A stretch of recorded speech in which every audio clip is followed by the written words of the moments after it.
हाँ जी 8th class students ਤੁਹਾਡਾ ਸਾਰਿਆਂ ਦਾ ਸਵਾਗਤ ਹੈ let's make science easy channel ਤੇ। ਅੱਜ ਦੀ ਇਸ ਵੀਡੀਓ ਦੇ ਵਿੱਚ ਅਸੀਂ ਜੋ ਚੈਪਟਰ 9th ਹੈ ਤੁਹਾਡਾ ਰੀਪਰੋਡਕਸ਼ਨ ਇਨ ਐਨੀਮਲਸ ਇਸ ਦੇ ਕੁਐਸਚਨ ਆਨਸਰ ਡਿਸਕਸ ਕਰਾਂਗੇ। ਠੀਕ ਹੈ ਰਾਜੇ, ਤਾਂ ਸਟਾਰਟ ਕਰਦੇ ਹਾਂ। ਦੇਖੋ ਰਾਜੇ, ਸਭ ਤੋਂ ਪਹਿਲਾਂ ਚੈਪਟਰ ਦਾ ਨੇਮ ਹੈ ਜੋ ਉਹ ਸਮਝ ਲਓ, ਰੀਪਰੋਡਕਸ਼ਨ ਇਨ ਐਨੀਮਲਸ। ਇਸ ਦਾ ਮੀਨਿੰਗ ਕੀ ਹੈ? ਰੀਪਰੋਡਕਸ਼ਨ ਹੁੰਦਾ ਹੈ ਪ੍ਰਜਨਨ, ਕਿ ਜਾਨਵਰਾਂ ਦੇ ਵਿੱਚ ਜਾਂ ਫਿਰ ਜੀਵਾਂ ਦੇ ਵਿੱਚ ਜੋ ਪ੍ਰਜਨਨ ਹੈ ਉਹ किस तरह ਹੁੰਦਾ है। इस चैप्टर ਦੇ ਵਿੱਚ ਅਸੀਂ ਨੇ ਇਹ ਡਿਸਕਸ ਕਰਨਾ ਹੈ। ठीक है जी, तो देखो first question, explain the importance of reproduction in organisms. कि रिप्रोडक्शन है जो प्रजनन है उस दी ਆਪਾਂ ਨੇ ਮਹੱਤਤਾ ਦੱਸਣੀ ਹੈ। ऑर्गेनिजम्स ਦਾ ਮਤਲਬ ਹੁੰਦਾ ਹੈ ਜੀਵਾਂ ਦੇ ਵਿੱਚ। ठीक है, तो इसका आंसर ਕੀ आएगा? Reproduction is the ability of living organism to produce young ones of its own kind. कि जो प्रजनन है, रिप्रोडक्शन है, वो जो जीव ने, जोंदे जीव ने, उन्हां दी एक अजिही एबिलिटी है, योग्यता है, जिस दे द्वारा वो की प्रोड्यूस कर सकते ने अपने वर्गे, अपनी किस्म दे अगों होर जिहड़े जीव ने वो पैदा कर सकते हैं। ठीक है, तो प्रजनन वो विधि है जिस दे राही कोई जीव अपने वर्गे होर जीव पैदा कर सकता है। यह मतलब ਜ਼ਰੂਰੀ ਹੁੰਦੀ ਹੈ, ਇੰਪੋਰਟੈਂਟ ਹੁੰਦੀ ਹੈ। ਕਿਉਂ? ਕਿਉਂਕਿ ਇਸ ਦੇ ਨਾਲ it ensure the continuation of species. Ensure ਦਾ ਮਤਲਬ ਹੁੰਦਾ ਹੈ ਯਕੀਨੀ ਬਣਾਉਂਦੀ ਹੈ। ਕਿਸ ਨੂੰ ਯਕੀਨੀ ਬਣਾਉਂਦੀ ਹੈ? ਕਿ ਜਿਹੜੀ ਕੋਈ ਵੀ ਜਾਤੀ ਹੈ, ਸਪੀਸੀਜ਼ ਹੈ, ਉਸ ਦੀ ਲਗਾਤਾਰਤਾ ਬਣੀ ਰਵੇ। ਠੀਕ ਹੈ, ਉਹ ਜਿਹੜੀ ਜਾਤੀ ਹੈ ਉਹ ਖਤਮ ਨਾ ਹੋਵੇ। ਜਦੋਂ ਉਸ ਜਾਤੀ ਦੇ ਜੀਵ ਆਪਣੇ ਵਰਗੇ ਹੋਰ ਜੀਵ, ਨਵੇਂ ਜੀਵ ਪੈਦਾ ਕਰਦੇ ਰਹਿਣਗੇ ਤਾਂ ਉਹ ਜਾਤੀ ਹੈ ਜਿਹੜੀ ਉਹ ਪੀੜ੍ਹੀ ਦਰ ਪੀੜ੍ਹੀ ਕੀ ਹੈ ਫਿਰ ਚੱਲਦੀ ਰਹੇਗੀ। ਠੀਕ ਹੈ, ਜਨਰੇਸ਼ਨ ਆਫਟਰ ਜਨਰੇਸ਼ਨ।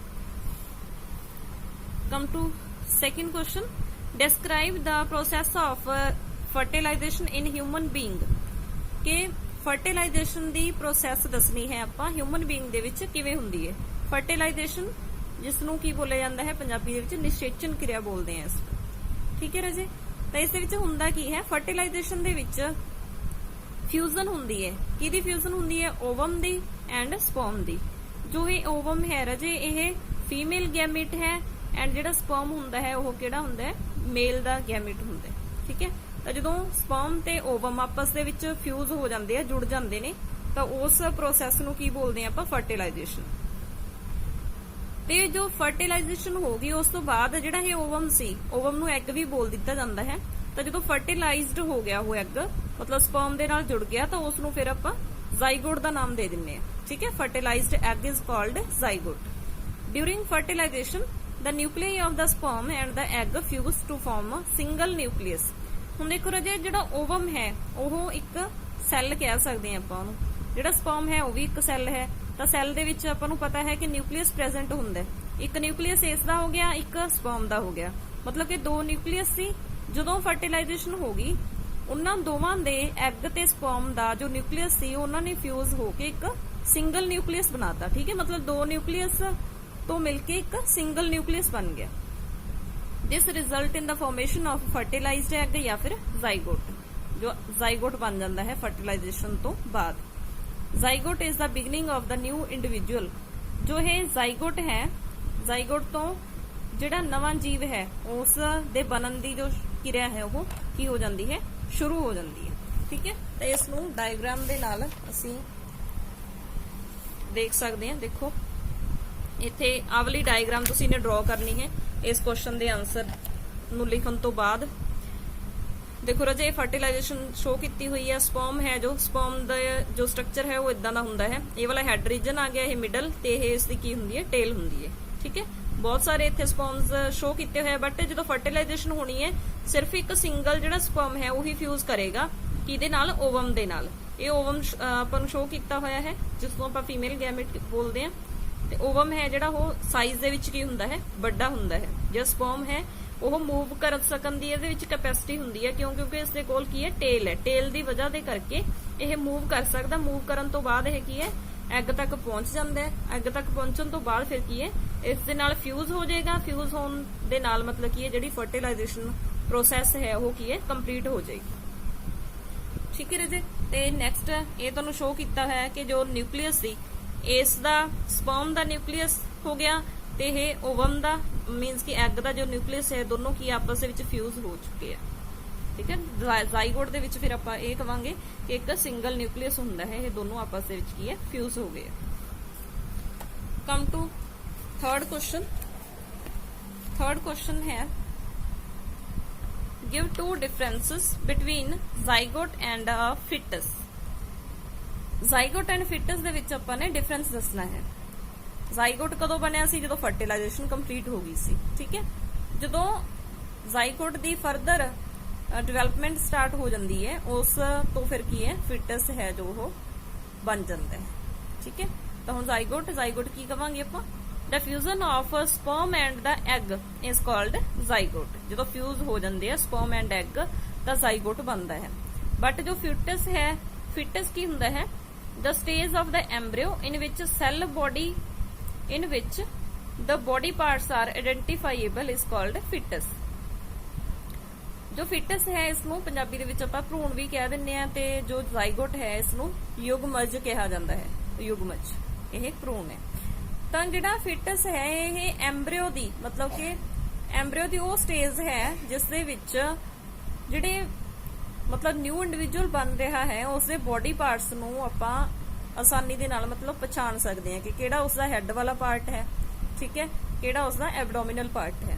ਤਾਂ ਮਤਲਬ ਕਿ ਉਸ ਨੂੰ ਆਇਡੈਂਟੀਫਾਈ ਆਪਾਂ ਕਰ ਸਕਦੇ ਹਾਂ। ਉਹ ਸਟੇਜ ਹੁੰਦੀ ਹੈ ਇਹ ਐਮਬ੍ਰਿਓ ਦੀ ਜੋ ਫਿਟਸ ਹੈ, ਠੀਕ ਹੈ। ਜ਼ਾਈਗੋਟ ਹੈ ਜੋ ਉਹ ਸਿੰਗਲ ਸੈਲਡ ਸਟਰਕਚਰ ਹੈ। ਕਿਉਂ? ਕਿਉਂਕਿ ਉਸ ਦੇ ਵਿੱਚ ਕੀ ਸੀ, ਜੋ ਜ਼ਾਈਗੋਟ ਬਣਿਆ ਸੀ ਉਸ ਦੇ ਵਿੱਚ ਸਪਰਮ ਐਂਡ ਐਗ ਦੋਵਾਂ ਦਾ ਜੋ ਨਿਊਕਲੀਅਸ ਸੀ ਦੋਵਾਂ ਦੇ ਉਹ ਕੀ ਹੋ ਗਏ ਸੀ, ਫਿਊਜ਼ ਹੋ ਗਏ ਸੀ, ਸਿੰਗਲ ਨਿਊਕਲੀਅਸ ਬਣ ਗਿਆ ਸੀ। ਐਂਡ ਜੋ ਫਿਟਸ ਹੈ ਇਹ ਕੀ ਹੈ, ਮਲਟੀ ਸੈਲੂਲਰ ਸਟਰਕਚਰ ਹੈ। ਇਹ ਜ਼ਾਈਗੋਟ ਤੋਂ ਬਾਅਦ ਦੇ ਵਿੱਚ ਡਿਵੈਲਪ ਹੁੰਦੀ ਹੈ, ਠੀਕ ਹੈ, ਜਦੋਂ ਐਮਬ੍ਰਿਓ ਬਣਨਾ ਸਟਾਰਟ ਹੋ ਜਾਂਦਾ ਹੈ ਤਾਂ ਮਲਟੀ ਸੈਲੂਲਰ ਸਟਰਕਚਰ ਹੋ ਜਾਂਦੀ ਹੈ। ਪਹਿਲਾਂ ਇਹ ਸਿੰਗਲ ਸੈਲਡ ਸੀ, ਜਦੋਂ ਸਿੰਗਲ ਸੈਲਡ ਸੀ ਉਦੋਂ ਇਹ ਜ਼ਾਈਗੋਟ ਸੀ, बाद डिवेलपमेंट हो गई तो मल्टी सैलुलर बन गया है, ठीक है जी। आई थिंक इसका डिफरेंस क्लियर हो गया होगा तुहानू। Then come to next fourth question, define asexual reproduction, describe two methods of asexual reproduction in animals. ਆਪਾਂ ਨੇ ਇਹ ਦੱਸਣਾ ਹੈ ਕਿ ਅਸੈਕਸ਼ੁਅਲ ਰਿਪਰੋਡਕਸ਼ਨ ਕੀ ਹੁੰਦੀ ਹੈ। ਇਹ ਤੁਸੀਂ 7th ਕਲਾਸ ਦੇ ਵਿੱਚ ਵੀ ਕੁਐਸਚਨ ਸੀ ਤੁਹਾਨੂੰ ਕਿ ਅਸੈਕਸ਼ੁਅਲ ਰਿਪਰੋਡਕਸ਼ਨ ਜਿਸ ਦੇ ਵਿੱਚ ਮਤਲਬ ਉੱਥੇ ਆਪਾਂ ਪਲਾਂਟਸ ਦੇ ਬਾਰੇ ਪੜ੍ਹਿਆ ਸੀ ਕਿ ਅਸੈਕਸ਼ੁਅਲ ਰਿਪਰੋਡਕਸ਼ਨ ਪਲਾਂਟਸ ਦੇ ਵਿੱਚ ਕਿਵੇਂ ਹੁੰਦੀ ਹੈ। ਤਾਂ ਉੱਥੇ ਆਨਸਰ ਇਹ ਕਰਦੇ ਸੀ ਆਪਾਂ ਕਿ ਰਿਪਰੋਡਕਟਿਵ ਪਲਾਂਟ ਦਾ ਕੋਈ ਵੀ ਰਿਪਰੋਡਕਟਿਵ ਪਾਰਟ ਹੈ ਜੋ ਮਤਲਬ ਫਲਾਵਰ ਹੋ ਗਿਆ ਜਾਂ ਫਿਰ ਸੀਡ, ਉਹਨਾਂ ਨੂੰ ਛੱਡ ਕੇ ਜਿੰਨੇ ਵੀ ਪਾਰਟ ਬਾਕੀ ਰਹਿ ਗਏ ਜਿਵੇਂ ਲੀਫ, ਸਟੈਮ, ਰੂਟ, ਜੇ ਉਹਨਾਂ ਤੋਂ ਨਿਊ ਆਪਾਂ ਪਲਾਂਟ ਪ੍ਰੋਡਿਊਸ ਕਰ ਸਕਦੇ ਹਾਂ, ਠੀਕ ਹੈ, ਨਿਊ ਜਿਹੜਾ ਨਿਊ ਪਲਾਂਟ ਬਣ ਸਕਦਾ ਹੈ ਤਾਂ ਉਸ टाइप ऑफ रिप्रोडक्शन ਨੂੰ ਆਪਾਂ ਨੇ ਅਸੈਕਸ਼ੁਅਲ ਰਿਪਰੋਡਕਸ਼ਨ ਕਿਹਾ ਸੀ, ਠੀਕ ਹੈ। ਤਾਂ ਹੁਣ ਐਨੀਮਲਸ ਦੇ ਵਿੱਚ ਅਸੈਕਸ਼ੁਅਲ ਰਿਪਰੋਡਕਸ਼ਨ ਕਿਵੇਂ ਦੀ ਹੁੰਦੀ ਹੈ ਉਹ ਆਪਾਂ ਡਿਸਕਸ ਕਰਦੇ ਹਾਂ। The type of reproduction in which only single parent is involved. ਜੋ ਅਸੈਕਸ਼ੁਅਲ ਰਿਪਰੋਡਕਸ਼ਨ ਐਨੀਮਲਸ ਦੇ ਵਿੱਚ ਹੁੰਦੀ ਹੈ ਇਸ ਦੇ ਵਿੱਚ ਸਿਰਫ ਇੱਕ ਹੀ ਪੇਰੈਂਟ ਇਨਵੋਲਵਡ ਹੁੰਦਾ ਹੈ। ਜਿਹੜੀ ਸੈਕਸ਼ੁਅਲ ਰਿਪਰੋਡਕਸ਼ਨ ਹੁੰਦੀ ਹੈ ਉਸ ਦੇ ਵਿੱਚ ਮੇਲ ਪੇਰੈਂਟ ਹੋਏਗਾ, ਇੱਕ ਫੀਮੇਲ ਪੇਰੈਂਟ ਹੋਏਗਾ, ਮਤਲਬ ਕਿ ਆਪਾਂ ਨੂੰ ਦੋ ਪੇਰੈਂਟਸ ਚਾਹੀਦੇ ਆ ਜਿਹੜੀ ਸੈਕਸ਼ੁਅਲ ਰਿਪਰੋਡਕਸ਼ਨ ਹੁੰਦੀ ਹੈ। ਬਟ ਅਸੈਕਸ਼ੁਅਲ ਦੇ ਵਿੱਚ ਸਿਰਫ ਇੱਕ ਹੀ ਪੇਰੈਂਟ ਇਨਵੋਲਵਡ ਹੁੰਦਾ ਹੈ ਤੇ ਉਹ ਸਿੰਗਲ ਜੋ ਪੇਰੈਂਟ ਹੈ ਉਹੀ ਜਿਹੜਾ ਹੈ ਨਵਾਂ ਜੀਵ ਬਣਾਏਗਾ। ਜਦੋਂ ਮਤਲਬ ਪੇਰੈਂਟ ਹੀ ਇੱਕ ਹੈ ਤਾਂ ਆਪਾਂ ਇਹ ਕਹਿ ਸਕਦੇ ਹਾਂ ਕਿ ਉੱਥੇ ਨਾ ਤਾਂ ਫਿਰ ਗੈਮੇਟਸ ਬਣਨੇ ਆ ਤੇ ਨਾ ਹੀ ਫਿਰ ਉੱਥੇ ਫਰਟੀਲਾਈਜੇਸ਼ਨ ਹੋਣੀ ਹੈ। ਜਿਹੜੀ ਸੈਕਸ਼ੁਅਲ ਰਿਪਰੋਡਕਸ਼ਨ ਹੈ ਉੱਥੇ ਗੈਮੇਟਸ ਵੀ ਬਣਨਗੇ, male gamete, female gamete and as well as ਉੱਥੇ ਜਿਹੜੀ ਫਰਟੀਲਾਈਜੇਸ਼ਨ ਦੀ ਪ੍ਰੋਸੈਸ ਹੈ ਉਹ ਵੀ ਹੋਏਗੀ, ਠੀਕ ਹੈ। ਤਾਂ ਹੁਣ ਇੱਥੇ ਆਪਾਂ ਨੇ ਦੋ ਮੈਥਡਸ ਐਕਸਪਲੇਨ ਕਰਨੇ ਆ, ਕਿਹੜੇ ਕਿਹੜੇ ਹੈ। ਇੱਕ ਤਾਂ ਹੈ ਬਡਿੰਗ। ਬਡਿੰਗ ਦੇ ਵਿੱਚ ਕੀ ਹੁੰਦਾ ਹੈ, ਜਿਹੜੀ ਇਹ ਬਡਿੰਗ ਵਾਲੀ ਸੈਕਸ਼ੁਅਲ ਰਿਪਰੋਡਕਸ਼ਨ ਦੇਖੀ ਜਾਂਦੀ ਹੈ ਉਹ ਹਾਈਡਰਾ ਦੇ ਵਿੱਚ ਹੁੰਦੀ ਹੈ, ਠੀਕ ਹੈ।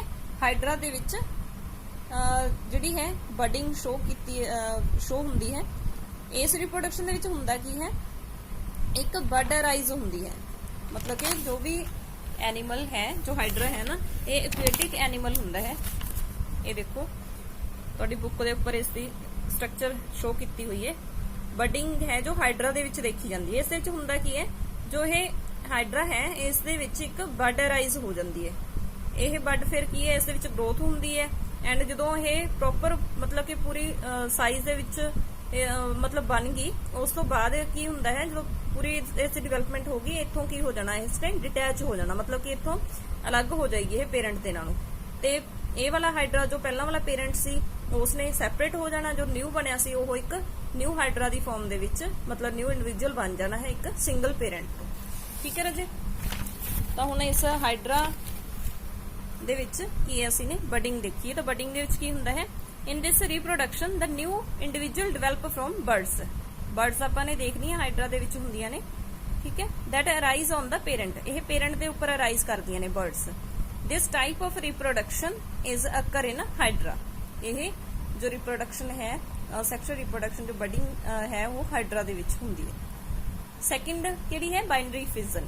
ਬਾਈਨਰੀ ਫਿਜ਼ਨ, ਬਾਈਨਰੀ ਮਤਲਬ 2, ਮਤਲਬ ਕਿ ਇੱਥੇ ਇੱਕ ਸਿੰਗਲ ਪੇਰੈਂਟ ਹੈ ਜੋ ਉਹ 2 ਪਾਰਟਸ ਦੇ ਵਿੱਚ ਡਿਵਾਈਡ ਹੋ ਜਾਏਗਾ। ਇਨ ਦਿਸ ਟਾਈਪ ਐਨ ਐਨੀਮਲ ਬਾਈ ਡਿਵਾਈਡਿੰਗ ਗਿਵ 2 ਇੰਡੀਵਿਜੂਅਲਸ। ਠੀਕ ਹੈ, ਜੋ ਸਿੰਗਲ ਪੇਰੈਂਟ ਹੈ ਉਹ ਡਿਵਾਈਡ ਹੋ ਕੇ 2 ਦੇ ਵਿੱਚ, ਮਤਲਬ ਉਸਨੇ ਟੁੱਟ ਕੇ 2 ਦੇ ਇੰਡੀਵਿਜੂਅਲ ਬਣਾ ਦੇਣੇ ਆ। ਠੀਕ ਹੈ, ਮਤਲਬ ਪਹਿਲਾਂ ਸਿੰਗਲ ਸੀ ਫਿਰ ਡਬਲ ਹੋ ਜਾਣੇ ਆ। ਤਾਂ ਇਸ ਟਾਈਪ ਦੀ ਜੋ ਰਿਪਰੋਡਕਸ਼ਨ ਹੈ ਉਹ ਅਸੀਂ ਦੇਖਦੇ ਹਾਂ ਅਮੀਬਾ ਦੇ ਵਿੱਚ। ਇਹ ਦੇਖੋ ਅਮੀਬਾ ਹੈ, ਇਸ ਦੀ ਗਰੋਥ ਹੋਈ, ਆਪਣੇ ਆਪ ਨੂੰ ਇਸਨੇ ਕੀ ਹੈ ਸਾਈਜ਼ ਵਧਾ ਲਿਆ। ਸਾਈਜ਼ ਵਧਣ ਦੇ ਨਾਲ ਨਾਲ ਕੀ ਹੈ, ਜੋ ਸੈਂਟਰ ਦੇ ਵਿੱਚ ਨਿਊਕਲੀਅਸ ਸੀ ਪਹਿਲਾਂ ਸਿੰਗਲ ਸੀ, ਉਸ ਦੇ ਵਿੱਚ ਕੀ ਹੈ ਸੈਕਿੰਡ ਸਟੇਜ ਦੇ ਵਿੱਚ ਕੀ ਹੋ ਗਿਆ, ਇਹ ਡਬਲ ਹੋ ਗਏ ਆ। ਨਿਊਕਲੀਅਸ ਕੀ ਬਣ ਗਏ, 2 ਬਣ ਗਏ। ਠੀਕ ਹੈ, 2 ਬਣਨ ਤੋਂ ਬਾਅਦ ਫਿਰ ਕੀ ਹੈ, ਸੈਂਟਰ ਦੇ ਵਿੱਚੋਂ ਇਹ ਕੀ ਹੋ ਜਾਏਗਾ, ਸੈਂਟਰ ਦੇ ਵਿੱਚੋਂ ਮਤਲਬ ਕਿ ਆਪਸ ਦੇ ਵਿੱਚੋਂ ਇਹ ਸੈਪਰੇਟ ਹੋਣਾ ਸਟਾਰਟ ਹੋ ਜਾਏਗਾ। ਇੱਕ ਵਾਲ ਜਿਹੜੀ ਹੈ ਉਹ ਇਹਨਾਂ ਨੂੰ ਸੈਪਰੇਟ ਕਰ ਦੇਗੀ। ਠੀਕ ਹੈ, ਐਂਡ ਜਦੋਂ ਇੱਕ ਦੂਸਰੇ ਨਾਲੋਂ ਸੈਪਰੇਟ ਹੋ ਗਏ ਤਾਂ ਇਹ ਮਤਲਬ ਡਾਟਰ ਅਮੀਬਾ ਹੀ ਬਣ ਗਏ, 2 ਅਮੀਬਾ ਬਣ ਗਏ ਇੱਕ ਸਿੰਗਲ ਅਮੀਬਾ। ਠੀਕ ਹੈ, ਤਾਂ ਇਕੁਅਲ ਸੈੱਲ ਦੇ ਵਿੱਚ ਡਿਵਾਈਡ ਹੋ ਜਾਂਦੇ ਨੇ ਬਾਈਨਰੀ ਫਿਜ਼ਨ ਦੇ ਵਿੱਚ। ਨੈਕਸਟ ਹੈ 5th ਕੁਐਸਚਨ। 5th ਕੁਐਸਚਨ ਹੈ in which female reproductive organ does the embryo gets embedded। ਕਿ ਫੀਮੇਲ ਰਿਪਰੋਡਕਟਿਵ ਆਰਗਨ ਕਿਹੜਾ ਹੈ ਜਿੱਥੇ ਐਮਬ੍ਰਿਓ ਹੈ ਜਿਹੜਾ ਉਹ ਇੰਬੈਡਡ ਹੋ ਜਾਂਦਾ ਹੈ। ਠੀਕ ਹੈ, ਇੰਬੈਡਡ ਹੁੰਦਾ ਹੈ ਮਤਲਬ ਕਿ ਕਿੱਥੇ ਨੈਕਸਟ ਜਿਹੜੀ ਉਸਦੀ ਡਿਵੈਲਪਮੈਂਟ ਹੋਣੀ ਹੈ ਫਰਦਰ। ਤਾਂ ਜੋ ਐਮਬ੍ਰਿਓ ਹੈ ਉਹ ਕਿੱਥੇ ਇੰਬੈਡਡ ਹੁੰਦਾ ਹੈ, ਇਨ ਦਾ ਵਾਲ ਆਫ ਯੂਟਰਸ। ਜਿਹੜੀ ਯੂਟਰਸ ਹੈ ਉਸ ਦੀ ਵਾਲ ਦੇ ਵਿੱਚ ਇੰਬੈਡਡ ਹੋ ਜਾਂਦਾ ਹੈ ਤਾਂ ਕਿ ਇਸਦੀ ਫਰਦਰ ਜੋ ਡਿਵੈਲਪਮੈਂਟ ਹੈ ਉਹ ਹੋ ਸਕੇ।